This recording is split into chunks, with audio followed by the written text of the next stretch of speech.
పెళ్లి కొడుకు మీరేనా అండి? పెళ్లి కొడుకు వీడేనండి, సూట్ మాత్రం వాడిది కాదు. ఏం కాలు తొక్కావు? వాళ్ళు అడిగింది సూటు గురించి కాదు, పెళ్లి కొడుకు గురించి. సారీ. పెళ్లి కొడుకు వీడేనండి, సూట్ కూడా వీడిదేనండి. సూటు వీడిదా కాదా అని వాళ్ళు అడగటం లేదురా, పెళ్లి కొడుకు ఎవరైనా అడుగుతున్నారు. పెళ్లి కొడుకు వీడేనండి, సూట్ గురించి మాత్రం నాకు తెలియదండి.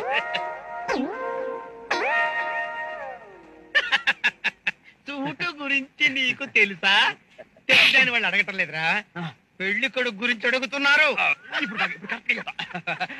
పెళ్లి కొడుకు వీడేనండి, సూట్ గురించి మాత్రం నాకు తెలిసిన. పెళ్లి కూతురు వచ్చేస్తుంది, పెళ్లి కూతురు వచ్చేస్తుంది. బాగుంది, పెంటాస్టిక్. నాకు కూడా పెంటాస్టిక్. పెళ్లి కూతురు నాకు ఫెంటాస్టిక్ గా ఉండాలి, నీకు కాదు. ఏమండి అంటే మీ అమ్మాయి సూపర్ అండి, నాకు పిచ్చగా నచ్చేసిందండి. ఇది మా అమ్మాయి కాదు, మా పని మనిషి.